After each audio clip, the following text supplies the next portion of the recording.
I hadn't even glanced at my phone that morning. The fever had hit me like a freight train sometime during the night, and by dawn I could barely lift my head from the pillow. My 4-year-old son Benji had been unusually quiet, which should have been my first warning sign. When I finally dragged myself out of the bathroom, clutching the doorframe for support, Benji came running toward me with my phone in his tiny hands and the brightest smile on his face. "Papa, I sent Uncle Cade a message.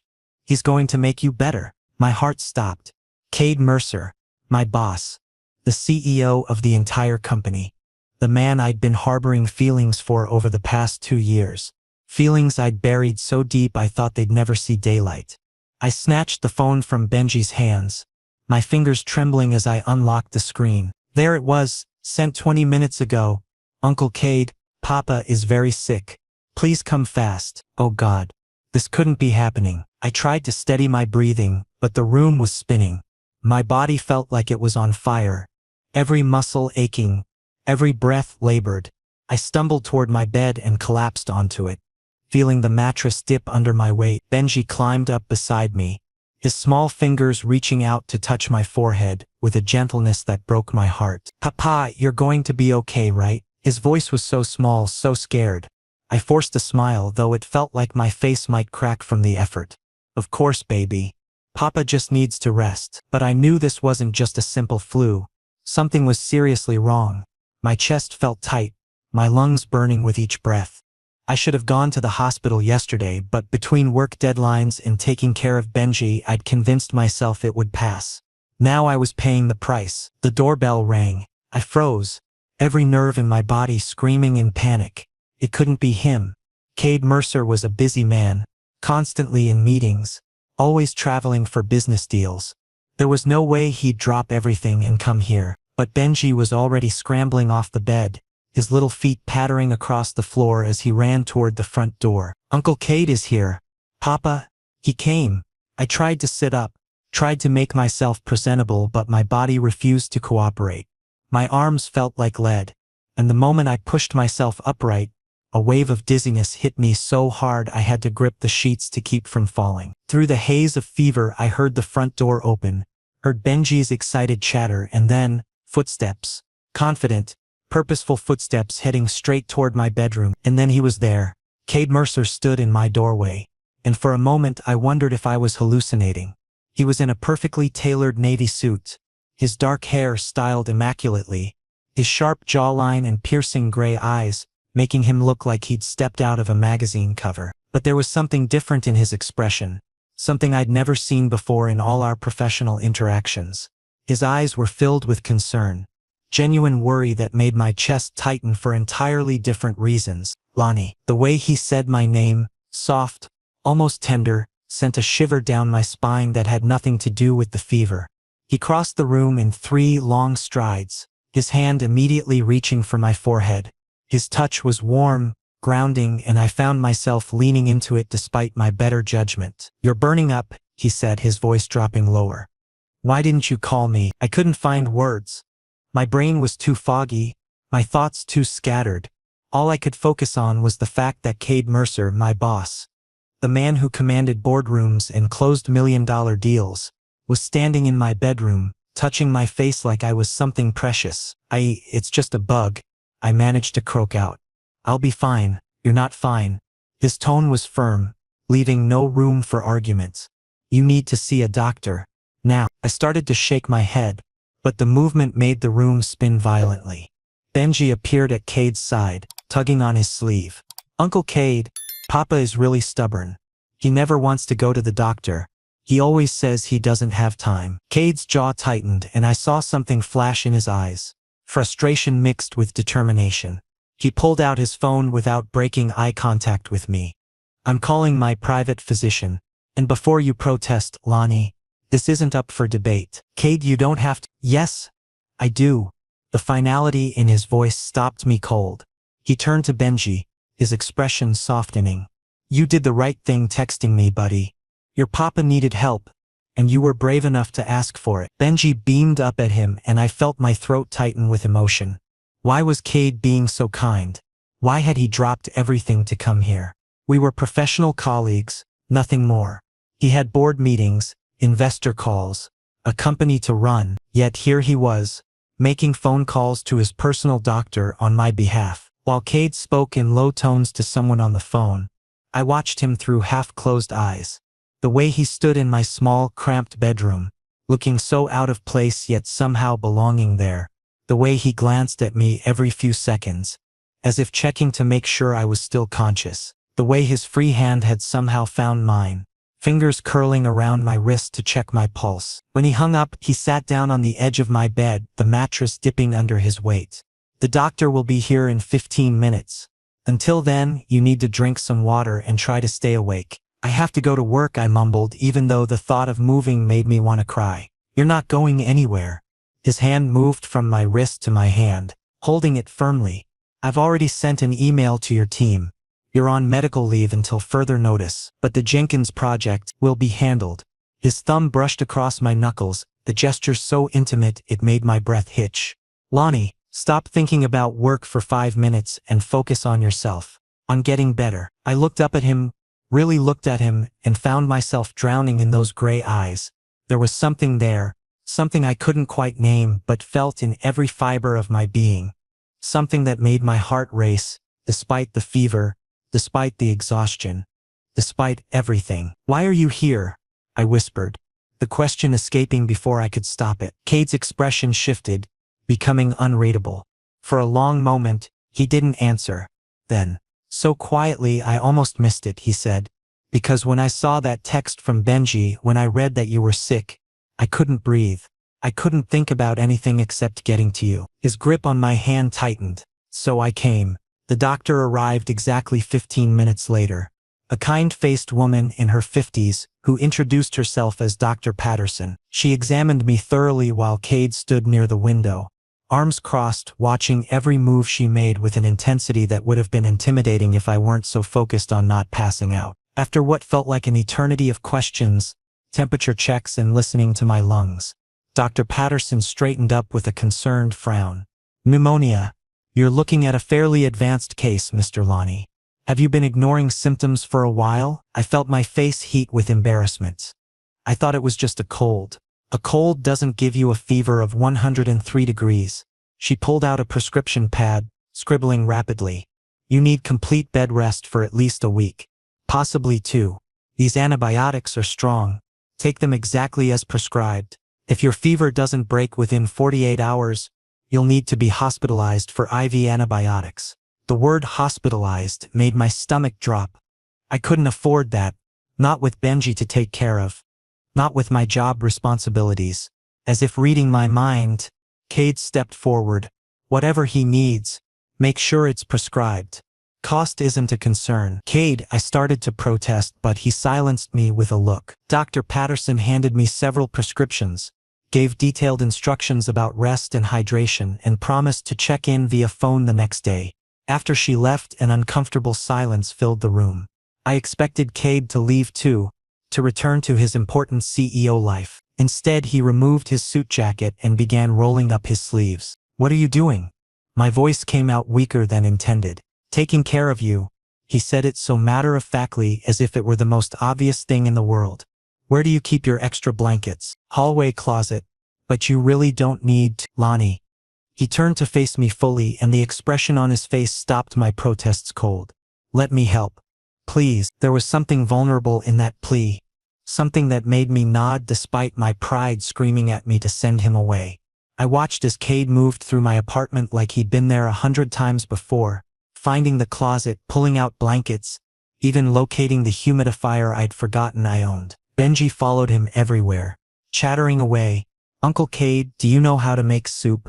Papa always burns it." Last time, the smoke alarm went off 3 times. Cade's laugh was rich and warm, a sound I'd never heard in the office. "Is that so? Well, I think I can manage soup without setting off any alarms. Want to help me?" "Really? Can I?" "Absolutely. But first, we need to get your papa more comfortable." I must have dozed off because when I opened my eyes again, the room was different.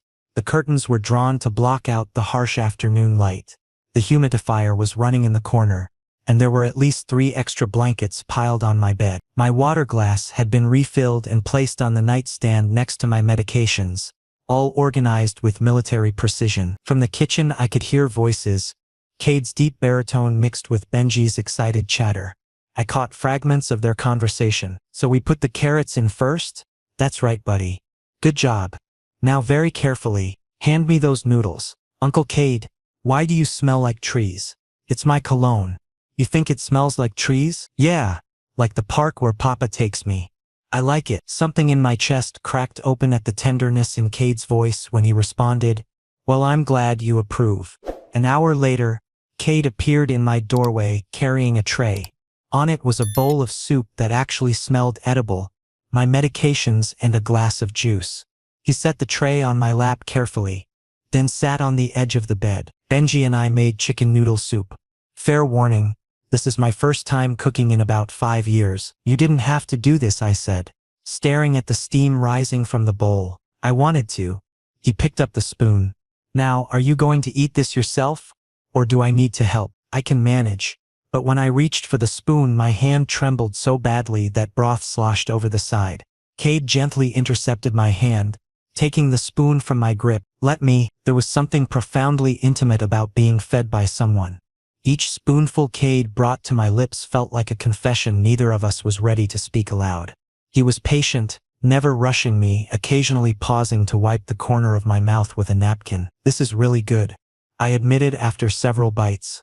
A pleased smile curved his lips. Benji did most of the work.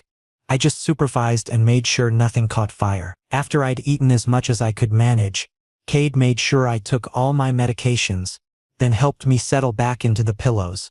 I expected him to leave then. It was already past 6 in the evening. But instead he moved to the chair in the corner of my room and pulled out his laptop. What are you doing? I have some emails to respond to. You should sleep.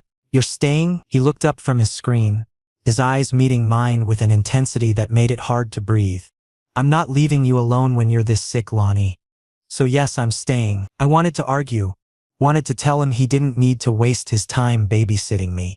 But the truth was, having him here made me feel safer than I'd felt in years. So I closed my eyes and let myself drift off to the sound of his fingers on the keyboard. I woke up sometime in the middle of the night, disoriented and drenched in sweat. The fever was spiking again. I tried to sit up, but my body felt like it weighed 1,000 pounds. That's when I noticed Cade was still there, though his laptop was closed now. He was watching me, concern etched into every line of his face. Hey, he said softly, immediately standing and coming to my side. Your fever's breaking. That's good. You're still here. It wasn't a question, just a statement of wonder. Where else would I be? He pressed his palm to my forehead, then reached for a cool cloth I hadn't noticed on the nightstand.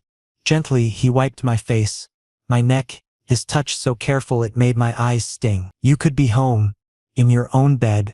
I'm exactly where I need to be. He set the cloth aside and took my hand in his.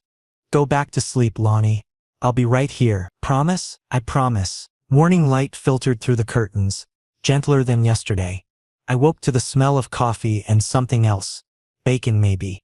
My fever had broken completely, leaving me weak but clear-headed for the first time in days. The fog that had wrapped around my brain was finally lifting. I made my way to the bathroom slowly, every muscle protesting. After washing my face and brushing my teeth, small victories that felt monumental, I emerged to find an unexpected scene in my kitchen. Cade stood at the stove, somehow looking both domestic and completely out of place in my tiny kitchen.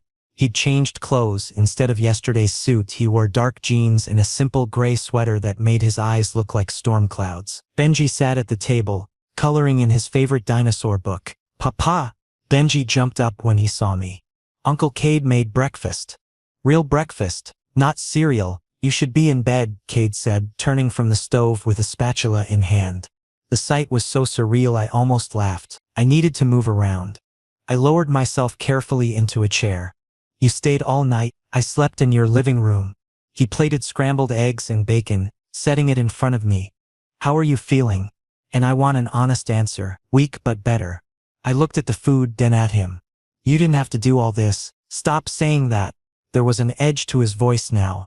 Not quite frustration, but close. Can't you just accept help without questioning it? Benji watched us with wide eyes, his crayon frozen mid-stroke. I realized we were having an almost argument in front of my son, which wasn't fair to anyone. I picked up my fork. Thank you. For everything. Cade's expression softened. He poured coffee black. No sugar. Exactly how I took it at work, and handed me the mug.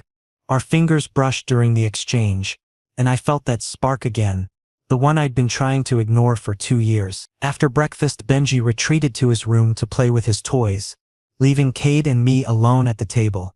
The silence stretched between us, heavy with unspoken words. I should have felt awkward, should have been desperate to fill the quiet, but instead, I felt strangely comfortable. I need to take a shower, I finally said, standing up. I must look terrible. You look like someone who's been very sick.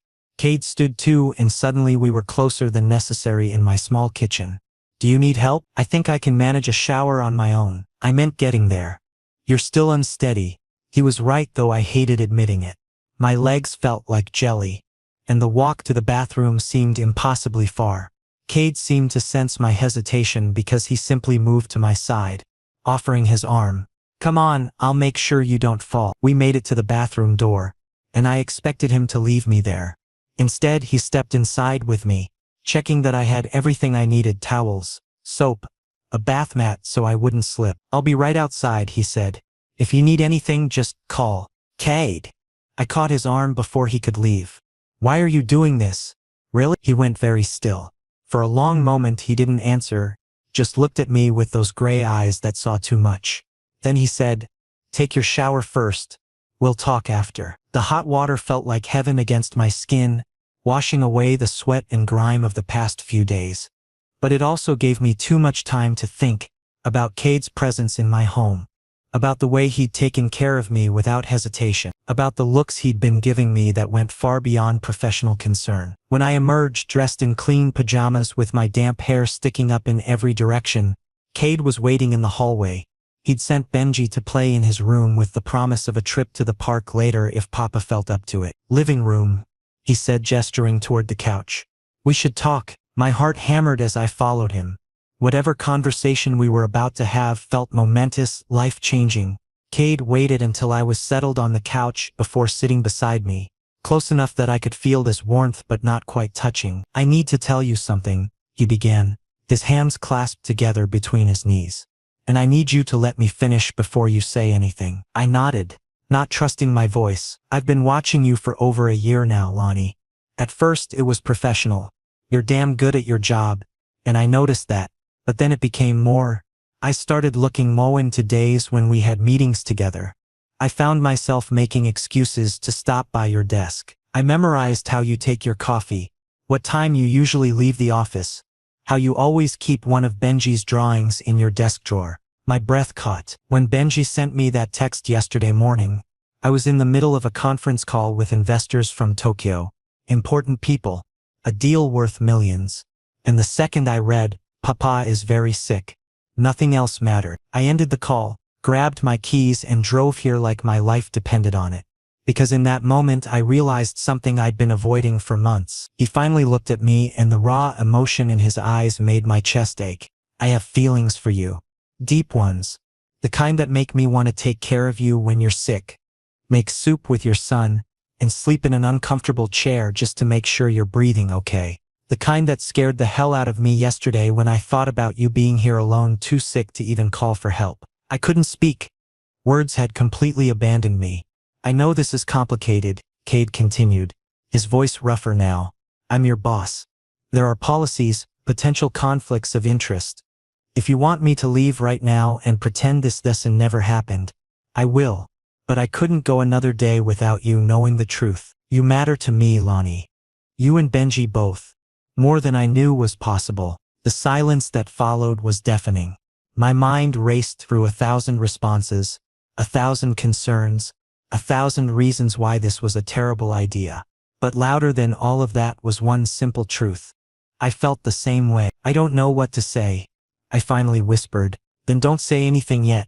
He reached out slowly, giving me plenty of time to pull away, and took my hand in his. Just think about it.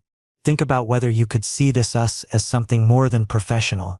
No pressure, no expectations, just possibility. Before I could respond, Benji's voice called from his room.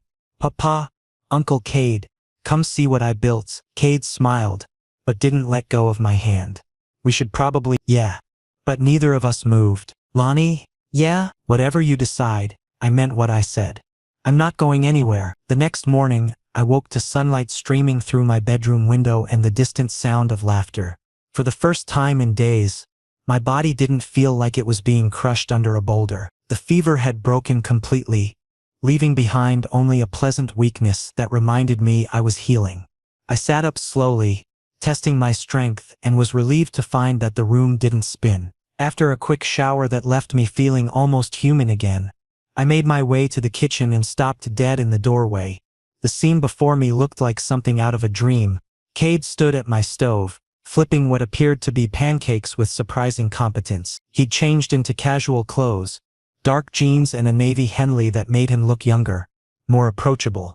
Benji sat at the table, completely absorbed in coloring a new picture, his tongue poking out in concentration. It was so painfully domestic, so normal, that my chest tightened with an emotion I wasn't ready to name. Cade must have sensed my presence because he turned and the smile that spread across his face was genuine and unguarded. You're up. Good timing, breakfast is almost ready. He gestured to the chair. Sit.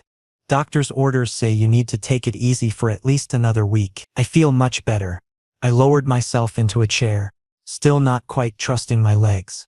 You didn't have to stay again. Stop. The word was gentle but firm. He poured coffee into a mug and brought it to me. Black, no sugar, just a hint of cinnamon. Right? I stared at the mug, then at him. How did you know about the cinnamon? I've never mentioned that to anyone at work. I pay attention. He returned to the stove, and I caught the faint flush on his neck. You always add it from that little shaker you keep in your desk drawer. Third drawer down, left 5 behind the stapler. My heart did something complicated in my chest. The level of detail, the quiet observation, it spoke of something far deeper than casual interest. I sipped the coffee and it was perfect. Of course it was. Benji finally looked up from his coloring. Papa, look, I drew Uncle Cade making soup, and this is you in bed, and this is me helping. I examined the drawing stick figures with elaborate details that only a 4-year-old would think to include. Cade had a crown on his head labeled best, and I had hearts floating around my stick figure form. It's beautiful, buddy. I'm going to make a whole book about when you were sick and Uncle Cade saved you. Benji declared, already reaching for a fresh sheet of paper. Cade brought over plates of pancakes. Actual edible pancakes that smelled amazing. Don't oversell my cooking skills, Benji. These might be terrible, but they weren't. They were fluffy and perfectly cooked, and I found myself eating with an appetite I hadn't had in days.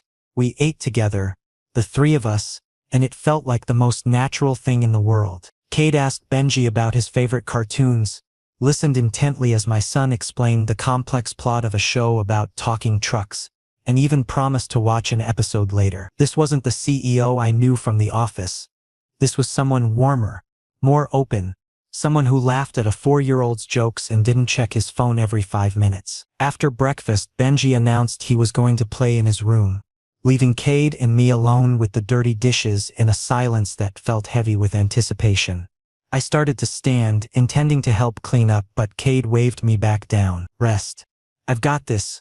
He moved efficiently around my kitchen, and I watched him, trying to reconcile this version of Cade with the man who commanded boardrooms. Can I ask you something? The words came out before I could stop them. He glanced over his shoulder. Anything. What happened to your meetings yesterday? The Tokyo investors? Cade's hands stilled in the soapy water. For a moment he didn't answer. Then he dried his hands and came to sit across from me, his expression serious. I rescheduled, told them a personal emergency came up, but that deal was worth millions. I know. He leaned forward, elbows on the table. Lonnie, do you want to know what I thought about during that entire drive here yesterday? I thought about how I've spent years building this company, closing deals, making money, and none of it meant anything compared to the fear I felt reading that text from Benji. I couldn't breathe properly. The intensity in his eyes was almost too much. I need to be honest with you about something. He reached across the table and after a moment's hesitation, I placed my hand in his. What I said yesterday about having feelings for you, I isn't exaggerating. I've been thinking about this for months. About you, about what it would be like to be part of your life. Really part of it. Not just as your boss or a colleague. Cade, let me finish. His thumb traced circles on the back of my hand. I know the complications. The company policies, the power dynamic, the potential for gossip. I've thought about all of it, but here's what I keep coming back to. I don't want to look back in 5 years and regret not taking this chance. Not telling you how I feel. Not seeing if we could be something real. My throat felt tight. What are you saying? I'm saying I want to date you. Officially. I want to take you to dinner. Meet Benji's teachers. Be someone he can count on. I want to be there for the good days and the bad ones. For the boring moments and the exciting ones. He took a shaky breath. I want to build something with you, with both of you. The words hung in the air between us, monumental and terrifying and wonderful all at once. I thought about all the reasons this could go wrong. The office politics, the scrutiny, the risk to both our careers, but I also thought about the past 2 days, about Cade sitting beside my bed all night, making soup with my son, remembering how I took my coffee. Okay, I heard myself say. Cade's eyes widened. Okay, yes, okay, let's try this. But Cade, if at any point your career or reputation is at risk because of me, then I'll handle it. He squeezed my hand. This isn't a casual decision for me, Lonnie. I'm all in. Completely. And I'll fight for this for us if I have to. Before I could respond, he stood and pulled me gently to my feet. For a moment we just stood there, close enough that I could see the flecks of silver in his gray eyes. Then, moving slowly enough that I could pull away if I wanted, he leaned down and pressed his lips to my forehead. It was chaste, tender, and somehow more intimate than any kiss I'd ever experienced. Thank you, he whispered against my skin, for giving me this chance. The sound of small feet running made us step apart just as Benji burst into the kitchen. He skidded to a stop, eyes wide, a huge grin spreading across his face. Did Uncle Cade just kiss you, Papa? I felt my face heat, but Cade laughed and scooped Benji up. Is that okay with you, buddy? Yes. Benji wrapped his arms around Cade's neck. Does this mean you're Papa's boyfriend now? Cade looked at me and I nodded, unable to stop smiling. Yeah, kiddo. I guess it does. Can I call you Dad Cade instead of Uncle Cade? I saw Cade's expression shift, something vulnerable and overwhelmed crossing his features. His voice was rough when he answered. I would really like that. 3 weeks passed in a blur of stolen moments and careful secrecy. At the office, Cade and I maintained strict professionalism. We never arrived or left together, never had closed-door meetings alone, never let our eyes linger too long during staff presentations. But outside those walls we were building something beautiful. Weekend mornings at the park with Benji. Quiet dinners after my son went to bed. Cade teaching Benji how to ride a bike while I watched from the porch. My heart so full it hurt. I knew it couldn't last. Secrets never did. Especially not in an office environment where people noticed everything. It happened on a Tuesday. I'd worked late finishing a report and Cade had stayed late too, though he'd made sure to be in a different part of the building. We met in the parking garage, just to say goodnight, to steal one private moment before going our separate ways. He'd asked about Benji's day and I'd been telling him about a funny incident at preschool when his hand had come up to rest on my shoulder. A friendly gesture. Supportive. Completely innocent. The camera flash made us both freeze. I turned to see Marcus from accounting hurrying away, phone in hand. My stomach dropped. Cade's jaw tightened, but he kept his voice calm. Go home, Lonnie. I'll handle this. Cade, please.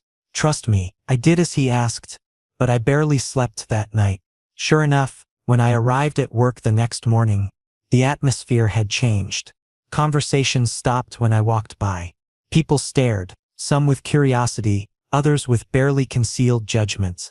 My email inbox had 3 meeting requests from HR. The third one wasn't a request.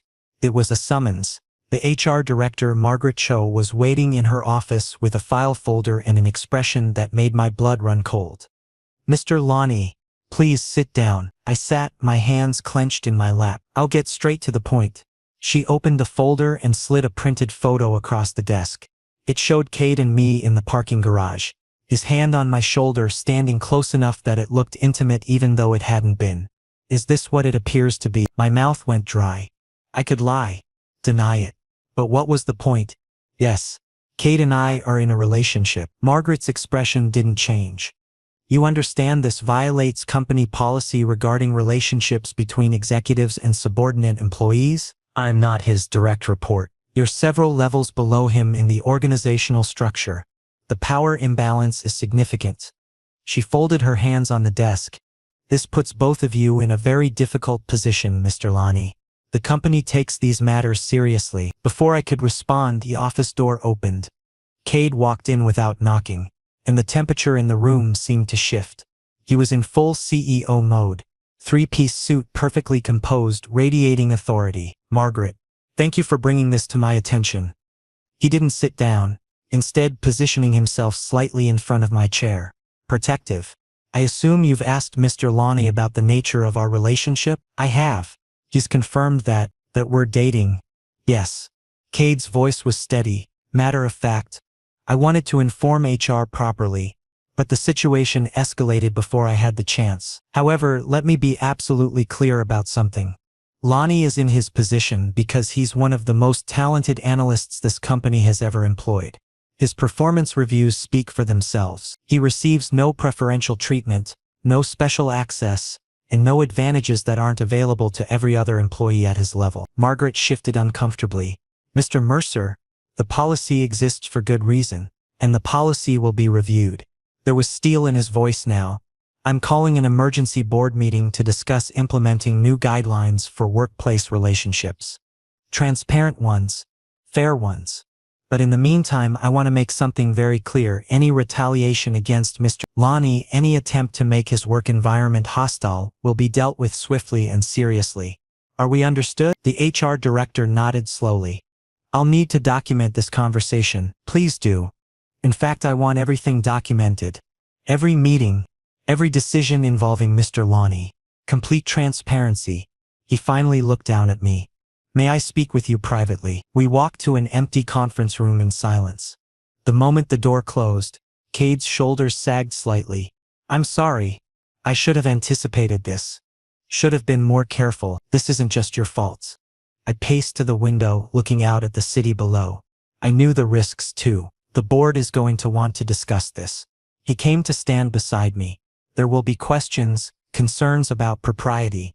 Some of them are going to push for one of us to leave the company. My heart sank. I'll resign. Absolutely not. His voice was sharp. You've worked too hard to get where you are. I'm not letting you throw that away. Then what do we do? He was quiet for a long moment. Then he said, we fight. We show them that this relationship doesn't compromise our professionalism or the company's integrity. We document everything, maintain boundaries at work, and prove that we can do this right. And if they don't accept that, then I'll make a choice. He turned to face me fully. Lani, look at me. I did, and the intensity in his eyes made my breath catch. I've built this company from the ground up. It's been my entire life for 10 years. But if it comes down to choosing between my position here and having a future with you and Benji, he reached for my hand. I know which one matters more. I can't ask you to do that. You're not asking. I'm telling you. His grip tightened. We're going to face some difficult weeks. People are going to talk, judge, maybe even try to cause problems. But I need you to believe that I'm not going anywhere. That I'm committed to this, to us, no matter what happens. Looking at him, standing there in his expensive suit with his reputation on the line and his career potentially at risk, I realized something. This was real. He wasn't just infatuated or caught up in the moment. He meant every word. Okay, I said softly. We'll face it together. That evening when Cade came to my apartment, Benji immediately sensed something was wrong. Papa looked sad. Dad, Cade, did something bad happen? Cade knelt down to Benji's level. Some people found out that I'm your papa's boyfriend, and some of them aren't very happy about it. But I want you to know something important. Okay? Benji nodded solemnly. No matter what anyone says, no matter what happens, I'm not going anywhere. I made a promise to you and your papa, and I keep my promises. Always. Benji threw his arms around Cade's neck. Good. Because you're my dad, Cade, and I love you. I watched Cade close his eyes, holding my son close, and felt tears prick my own eyes. Whatever came next, whatever battles we had to fight, we would face them as a family. 6 months later, I stood in my apartment getting ready for dinner and marveled at how much had changed. The initial firestorm at work had been intense. Meetings with the board, revised policies, more scrutiny than I'd ever experienced in my career. But Cade had been right. By maintaining absolute professionalism at work and complete transparency about our relationship, we'd weathered the storm. My performance reviews remained exemplary. Cade's leadership was unquestioned, and slowly the gossip had died down, replaced by grudging acceptance and eventually, for most people, simple indifference. More importantly, we'd built something real. Cade had moved from being a weekend visitor to a constant presence in our lives. He had a key to my apartment, a drawer in my dresser, a spot at our dinner table. Benji's preschool teachers knew him by name. We'd fallen into routines and rhythms that felt natural, right? Tonight, though, felt different. Cade had been secretive about his plans, only telling me to dress nicely and that he'd made reservations somewhere special. When he arrived to pick us up, he looked nervous in a way I'd never seen before, adjusting his tie repeatedly, running his hand through his hair. "You okay?" I asked as we drove to the restaurant. "Perfect." But his smile was tight, and I couldn't shake the feeling that something significant was about to happen. The restaurant was beautiful, elegant without being stuffy, with a private corner booth that gave us space away from other diners. Benji was on his best behavior, excited by the fancy menu and the attention from the waitstaff. Cade engaged with him fully, asking questions about his day, laughing at his stories, but I noticed how his hand kept straying to his jacket pocket. We were halfway through the main course when Benji, in his typical 4-year-old fashion, asked the question that had clearly been on his mind. "Dad, Cade, are you going to live with us forever?" Cade set down his fork carefully. "Would you like that?" "Yes. Then you could read me stories every night and make pancakes every morning, and we could be a real family all the time instead of just sometimes." "We are a real family, buddy." Cade's voice was soft. "But I understand what you mean." He looked at me and I saw my own emotions reflected in his eyes. Hope, nervousness, love. "Actually, I wanted to talk to both of you about something tonight." My heart started pounding. Cade reached into his jacket pocket and pulled out a small velvet box. The world seemed to tilt on its axis. "Lonnie, I've been thinking about how to do this for weeks. I considered something elaborate, skywriting or a flash mob or some grand gesture. But then I realized that's not us. This is us. The three of us, sharing a meal, being together." He opened the box, revealing a simple platinum band with small diamonds circling it. "Elegant and understated and perfect. 6 months ago I walked into your apartment because your son sent me a text. I thought I was there to help with a medical emergency. What I didn't know was that I was walking into my future." His voice wavered slightly. "You and Benji have given me something I didn't even know I was missing. A home. A family. A reason to leave work on time and look forward to weekends. You've made me a better man, Lonnie. A happier one." Tears were already streaming down my face. "So I'm asking you, in front of our son, in this place where we're just another family having dinner, will you marry me? Will you let me be your husband and Benji's father, officially and forever?" Benji was bouncing in his seat, barely containing his excitement. "Say yes, Papa. Say yes." I couldn't speak. My throat was too tight, my emotions too overwhelming. So I just nodded, over and over, until finally I managed to choke out, "Yes. God, yes." Cade's hands trembled as he slid the ring onto my finger. It fit perfectly, because of course he'd paid attention to that detail too. Then he stood, pulled me to my feet, and kissed me, gentle and deep and full of promise, right there in the middle of the restaurant. Around us, other diners began to applaud, but I barely heard them. All I could focus on was this man, this moment, this beginning. Benji wiggled between us, wrapping his arms around both our legs. "We're getting married. I'm going to have 2 papas. This is the best day ever." We finished dinner in a happy daze, Benji chattering excitedly about the wedding while Cade and I kept catching each other's eyes and smiling like idiots. When we got home, I carried an exhausted Benji to bed while Cade cleaned up the kitchen. Another routine that felt like it had existed forever instead of just months. Later, we stood on my small balcony, the city spread out below us. Cade's arms wrapped around me from behind. "I meant what I said," he murmured into my hair.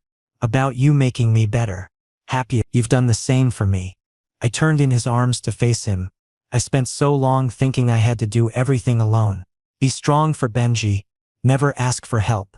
Never let anyone close enough to disappoint us. And then you showed up and just stayed. Even when it got complicated, even when it would have been easier to walk away, walking away from you was never an option. His hands cupped my face. From the moment I read that text, Papa is very sick, something fundamental shifted in me. I realized that all the success, all the money, all the professional achievements meant nothing compared to the possibility of losing you before I'd even really found you. We're really doing this, I said wonderingly. Getting married. Being a family. We've been a family for months. He pressed his forehead to mine. This just makes it official. What about the company? The board already cleared it with them. New policies are in place. And honestly, Lonnie, even if they'd objected, it wouldn't have mattered. I told you 6 months ago that I'd choose you, and I meant it. I kissed him, pouring every ounce of love and gratitude and hope into it. When we finally broke apart, both breathing hard, Cade smiled, that soft, genuine smile he saved just for me and Benji. I love you, he said simply. I love our son. I love the life we're building. And I can't wait to spend the rest of my life showing you both just how much I love you too, I whispered. Thank you for answering that text. For showing up. For staying. Always, he promised. I'll always show up for you. For both of you. And as we stood there under the stars, engaged and happy and home, I knew he meant it. This was our beginning.